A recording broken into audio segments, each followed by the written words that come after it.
Happy Easter, everyone.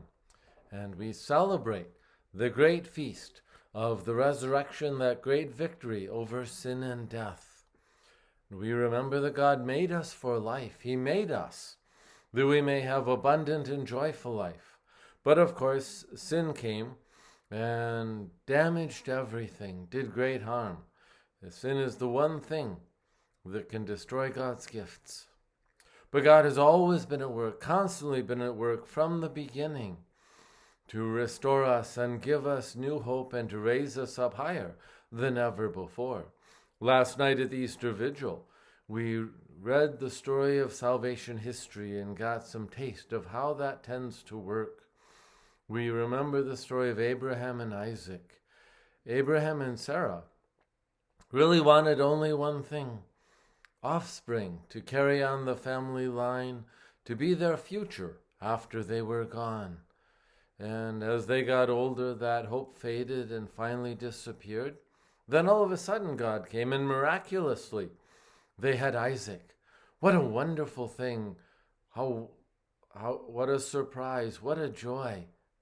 And then all of that got crushed when God said to Abraham, "Take your son, your only son, the son whom you love, and offer him as a sacrifice on Mount Moriah." The hope that had been finally given was cruelly snatched away. But then at the last moment, God intervened and said, "No, you can keep Isaac." And not only that, but because you had been willing to obey, your descendants will be as great as the sands of the sea, as many as the stars of the sky.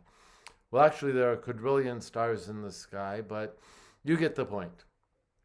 In any case, we see again how God works in Moses and the Red Sea. We remember the Israelites had been slaves in Egypt for a very long time, very long. And then came Moses and said, I've come to liberate you. But for quite a while, things got worse rather than better. But finally, they were able to leave, and they marched forth in triumph, and they were free at last. But then, that hope that had finally been given was cruelly snatched away as Pharaoh's army started chasing them with murderous intent, and they became trapped at the edge of the Red Sea. They saw no way out. They saw no hope. That hope they had been given had been crushed. And then God parts the Red Sea, and not only does he part the Red Sea so they could cross on dry land, but closes it over the Egyptians so that those soldiers would never be able to pursue them again. They were truly free. Now, I would bet you that not a single one of those Israelites was thinking, God could just part the water for us and we could escape. That had never been heard of. No one probably had ever thought of it. It just sort of came as a complete surprise. God likes to do that. But that hope that had been so cruelly crushed was renewed and even better than before. Now, the ultimate disappointment, the worst ever, was the disciples of Jesus. The Israelites had longed for a Messiah for so long, someone who would set them free. And then came Jesus. And the disciples were really excited because, Jesus was quite amazing. He is quite amazing, actually. And they thought, he is going to be the one. There's going to be wonderful things happening. But then he got crucified. That was the worst kind of defeat they could think of. And they thought, oh no, all those promises come to nothing. We're lost. We're completely lost. Not only has all that time been wasted, but now we've given up our old lives. We have nothing left. Nothing but shame. Nothing but regret. no hope of anything, ever.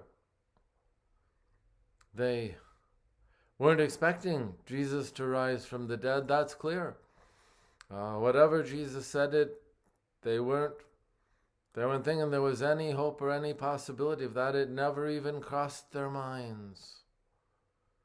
So they thought their hope had not only been crushed, it had been ground to powder and driven away by the wind.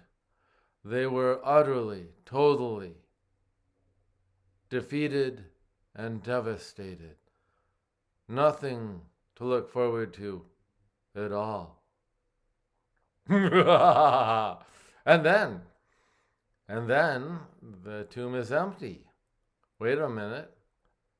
And then they meet the risen Jesus, who's not only alive, he is glorified in a way they'd never seen before.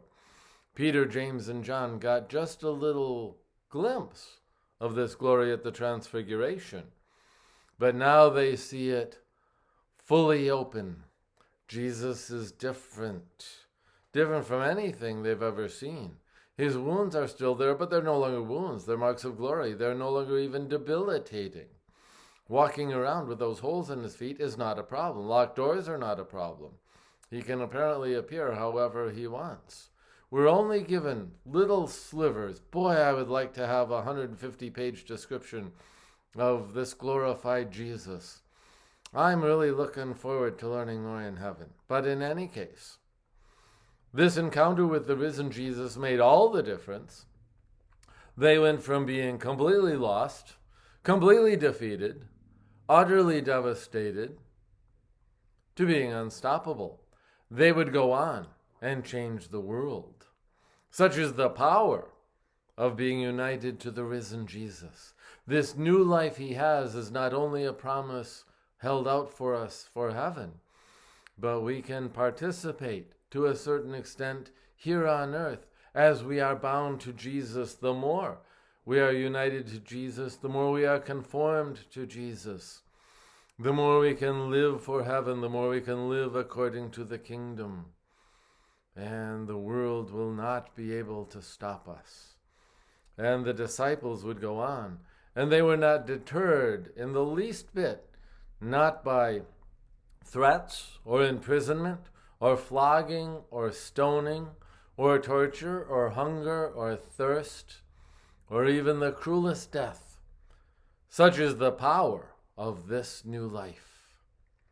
And so today, as we look at how life can sometimes get discouraging, how sometimes we feel like our hopes get dashed and we can be terribly disappointed, sometimes when it seeks to drag us down and crush us, we can look it in the eye and we can say, Jesus is risen. Alleluia.